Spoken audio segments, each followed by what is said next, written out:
Welcome to Sleepy Science Wonders. This is a harbor for the curious. A place where you can set down your questions, let your thoughts grow heavy and sink. No rush here. Nothing to prove. Just you, this moment, and a voice ready to slow down alongside you. Tonight, we're going to look at loneliness together. Not from the outside, but from within. Right now, in this silence. Maybe no one is beside you. Maybe someone is, but you've carved out a quiet corner for yourself. Either way, your being here says something.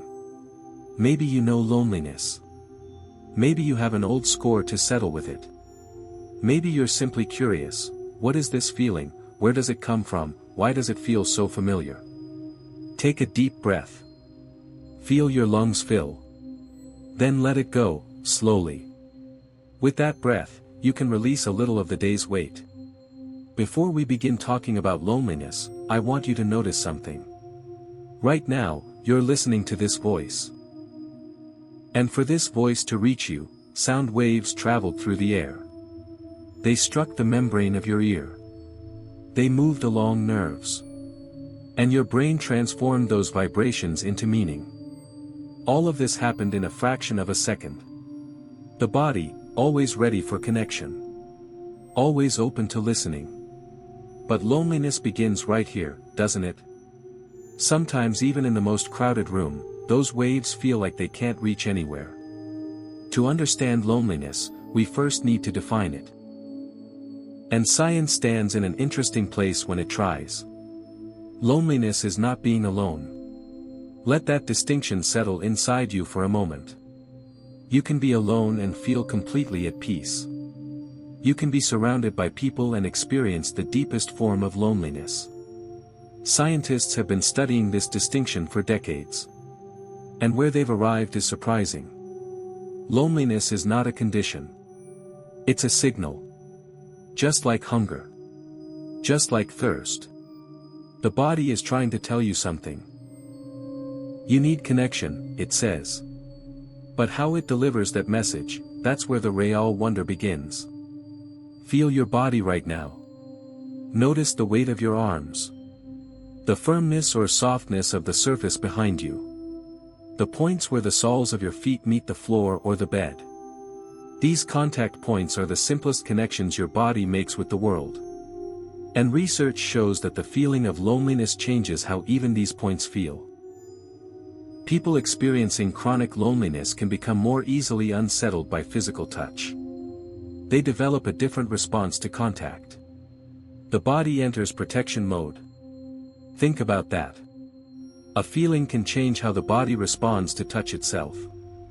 In the 1970s, a psychologist named John Cacioppo decided to take loneliness seriously.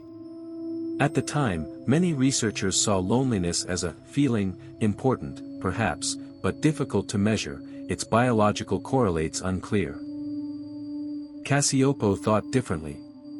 If hunger, thirst, and pain are biologically based signals, loneliness should be too, he said. And he began to research. For years. With thousands of people. What he found shook the scientific world. The brains of lonely people became far more sensitive to social threat. They could interpret even a neutral facial expression as threatening. Their sleep patterns changed, they woke more often, slept less deeply. Their immune systems worked differently. Cortisol levels, the stress hormone, stayed elevated throughout the day. Loneliness wasn't only inside the mind. It echoed through the entire body. Now I want to take a small journey with you. Picture it in your mind's eye. A dark, open plain. Thousands of years ago. People living in small groups. Gathered around a fire. Hearing each other's voices. Feeling each other's warmth. Being cut off from this group, dangerous. Predators. Cold. Hunger. Remaining outside the group often meant death. And the brain knows this. In evolutionary memory, loneliness is an alarm. Danger, the brain says. Return. Connect. Quickly. This is why loneliness feels so powerful. This is why ignored messages sting so deeply. This is why feeling lost in a crowd sometimes leaves a mark deeper than physical pain. Because the brain is still on that plane. Breathe slowly. And carry this knowledge for a moment: feeling lonely is not weakness. It's an ancient alarm system. A memory thousands of years old. What your body is telling you: you were designed for connection. There's something else that emerged from Cassiopo's research. Both striking and quietly warming. Loneliness is contagious. Yes, truly. Social network studies showed that one person's loneliness can spread to those around them. Up to 3 degrees of separation, meaning even the friend of a friend of a friend can be affected. But here's the beautiful part. Connection is contagious too. The same studies show that warmth, care, the act of making genuine contact spreads in exactly the same way. When one human truly makes another feel seen, that wave can travel very far. Your listening to this voice right now is also a form of connection. Perhaps invisible. Perhaps silent. But real. Return to your body now. Notice the rhythm of your breath. Fast or slow. Shallow or deep. Simply notice, without judgment. Loneliness researchers say that deep, slow breathing activates the parasympathetic nervous system. That means the body shifting into safety mode. Into the mode that says, no danger, you can slow down. Just a few breaths, and the body begins to speak differently. Now I want to tell you something. Something both scientific and deeply human. Look at any culture throughout history, any era, loneliness is everywhere. In ancient Egyptian papyrus scrolls. In Japanese poetry. In the notes of ancient Greek philosophers.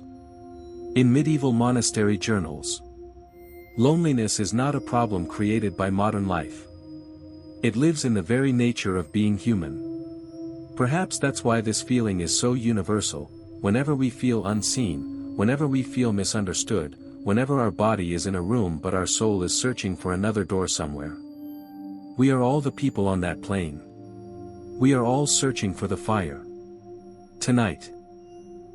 Or in this moment, at the beginning of this journey. I want you to see loneliness not as an enemy, but as an ancient message. Maybe it's trying to tell you something. Maybe it's reminding you of what you need. Maybe it simply wants you to be seen. And that sits at the very center of everything that is human. Breathe. And with that thought, grow a little heavier. Settle a little deeper. Our journey has only just begun. You drift here from that first chapter. We felt that loneliness is an alarm. That the body carries a memory thousands of years old. And now, we go to the very center of that alarm. Into the brain. Take a deep breath. Let your lungs fill. Then slowly let go. When you think about the brain, what do you see in your mind's eye? Maybe a gray, folded surface. Maybe nerve networks crackling with electricity. Maybe a map, dark and bright points where billions of paths connect to each other. Now let's trace the mark of loneliness on that map. A study from 2008 used brain imaging technology to examine the brains of people feeling lonely. And it noticed something very interesting. When social threat was perceived, when someone felt excluded or alone, one region of the brain responded far faster and more powerfully than others. The name of this region, the dorsal anterior cingulate cortex. A long name. But what it does is actually very simple. It's the same region that processes physical pain. Pause here for a moment. Loneliness uses the same pathways in the brain as physical pain. This is not a metaphor. It's what appears in brain scans. When we say, broken heart, the brain may actually be processing this as something physical. Can you remember a moment that made you feel this? Maybe you were waiting for a message, and it didn't come. Maybe you walked into a room and no one noticed you. Maybe you were with someone but the whole time it felt like being in completely the wrong place. And in that moment, something hurt. Somewhere in your chest, above your stomach, in your throat. The brain was genuinely in pain. When this happens, you don't need to feel weak or overly emotional. The brain was behaving exactly as it was programmed to. Feel the body now. Notice the weight of your shoulders. Let them drop a little lower. Unclench your jaw. Soften the muscles around your eyes. When the brain begins to feel safe, those red alarm lights slowly fade. Researchers went a step further. They examined the long-term effects of loneliness on the brain. And they found this: chronic loneliness can lead to structural changes in the brain. The hippocampus, a region connected to memory and learning, functions differently in people experiencing loneliness. The prefrontal cortex, the center for decision-making, planning, and empathy, shows a different pattern under social isolation. But here's what must also be said immediately. The brain can change. We call this neuroplasticity. The brain's capacity to reshape itself. When connection is made, when safety is felt, when genuine contact is experienced, the brain responds to this too. Cells begin speaking differently. Pathways reopen. The brain is never finished. Picture it in your mind's eye. A river. For long years it flowed through the same bed. It shaped the banks. It slowly carved the stones. It left deep marks. Now that river's bed is changing. Slowly. A new channel is opening. At first a thin vein, almost invisible. Then a little wider. Then a little more. This is how the brain works. Every new experience of connection, every genuine moment of contact, every feeling of, I was seen, opens that new channel a little further. Now I want to tell you about a very interesting experiment. Researchers have people play a simple game involving social exclusion. It's called cyberball. A virtual ball-tossing game. At the start, the other players, actually controlled by a computer, throw the ball to you too. You feel included. Then, the throws start decreasing. At some point they don't throw to you at all. Just a computer game. But the brain's response? Nearly identical to real social exclusion. The dorsal anterior cingulate cortex activates. Stress hormones rise. Mood deteriorates. The brain doesn't ask, is this real or virtual? It just feels. Why does this matter? Because it shows how fundamental an unmet need loneliness really is. The brain is programmed to extract social information from even the smallest signal, even a virtual ball toss. This hungry for connection. This ready. Breathe now. Long, deep, slow. And notice this, that hunger is not a flaw in you. It's proof that your brain is working exactly as it should. Researcher Naomi Eisenberger spent years studying loneliness and social pain. And she said this: social bonds are so critical for humans that the brain assigned them the same priority as the survival system. Like hunger. Like pain. Pay attention, it says. Now let's move to another dimension. When the brain is alone, it doesn't just feel pain. It does something else. It daydreams. Research shows that people in social isolation have a much more active default mode network. The system where the brain idles, daydreams, and wanders through memories. When the brain can't find real connection, it starts building mental connections. Memories come. Dreams. Past conversations. Future scenarios. The brain refuses to remain disconnected. Does this feel familiar to you? When you're alone, where does your mind go? Maybe to an old friend. A conversation. Maybe to a scene that never happened but lives vividly inside you. The brain, this dependent on connection. Feel your body. Breathe. If your eyes are closed, in this darkness, you might feel how tirelessly the brain works. Always processing. Always searching for meaning. Always trying to connect. Tonight, on this journey, we give it permission to rest a little. No need to understand right now. No need to solve. Just feel. Just listen. We looked at what loneliness does to the brain. But we also looked at what the brain does to loneliness. And we saw this: the brain never gives up. It daydreams in every gap. It searches for meaning in every silence. It follows a thread of connection in every darkness. This comes from strength. And that strength is always in you. We rise from inside the brain and now descend a little lower. To the skin.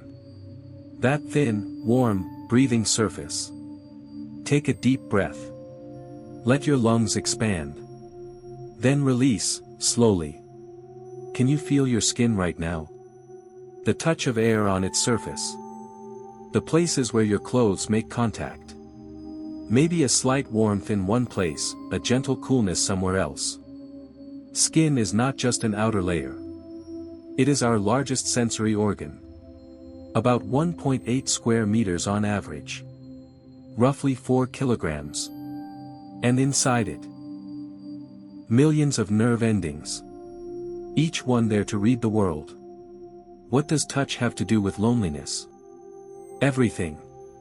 In the 1950s, a psychologist named Harry Harlow ran an experiment with rhesus monkeys.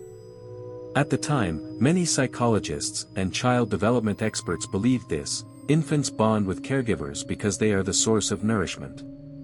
So they attach to the entity that feeds them, that is, useful. Harlow tested this. He made 2 surrogate mothers. One made of wire, one covered in soft cloth. He attached a bottle to the wire mother, she provided the food. The cloth mother was simply there, warm and soft. The baby monkeys spent almost all their time with the cloth mother. They took food and returned immediately. When frightened, they clung to the cloth mother. When entering a new environment, they looked outward from the cloth mother with confidence. Attachment came before food. Touch came before nourishment. This finding was deeply unsettling at the time. Because in that era, guidance like, "Don't hold your child too much, they'll become dependent," was being given. Harlow's experiment turned this understanding upside down. Touch is not a luxury. It is a need. Picture it in your mind's eye now. A very small baby. Crying. Hands reaching upward, fingers spread, searching for something. And someone lifts it into their arms. Warm, safe arms. The small body makes contact with the chest. The crying slows. The breathing steadies. The heartbeat normalizes. Just one touch. And the body shifts into another language. The body never forgets this language. We grow up. We learn words. We analyze. We make plans. But that language continues living beneath the skin. Research shows, a trusted touch lowers cortisol levels. It increases oxytocin, the molecule also known as the bonding hormone. It balances blood pressure. It slows the heartbeat. The body is still speaking that language. And this is where the connection to loneliness is made. Researcher Tiffany Field spent decades studying touch deprivation. What she found is disturbing but important. In people deprived of regular physical contact, cortisol levels remain chronically elevated. The immune system works differently. Sleep quality declines. The anxiety threshold rises. The skin is waiting for the language of connection. When that language goes unspoken, the silence is experienced not just as a feeling, but as a physiological state. Feel your body now. Where are your hands? Folded together, beside you. You can feel them for a moment. Their warmth. Their weight. Our hands are the most sensitive instrument of touch. In the fingertips, there are hundreds of nerve endings per square centimeter. These endings can detect not only pressure, but temperature, vibration, texture, and even intention. Yes, intention. Research shows that people can identify the emotion behind a brief touch, compassion, anger, joy, sadness, with high accuracy. Even when they can only feel the touch once and cannot see the person's face. Skin is a language that is difficult to lie in. This leads me to something I find deeply thought-provoking. Touch deprivation is often the invisible dimension of loneliness. Someone may be present in your life. Conversations may exist. Messages may exist. But when there has been no real, warm physical contact for a long time, the body begins to speak differently. We saw this especially during the pandemic. People were socially connected, screens, voices, messages, but physical contact was absent. And researchers documented a new phenomenon they called skin hunger. A deep longing to be touched. A lack that the body feels in a place where words cannot reach. Now I want to tell you something very simple but very powerful.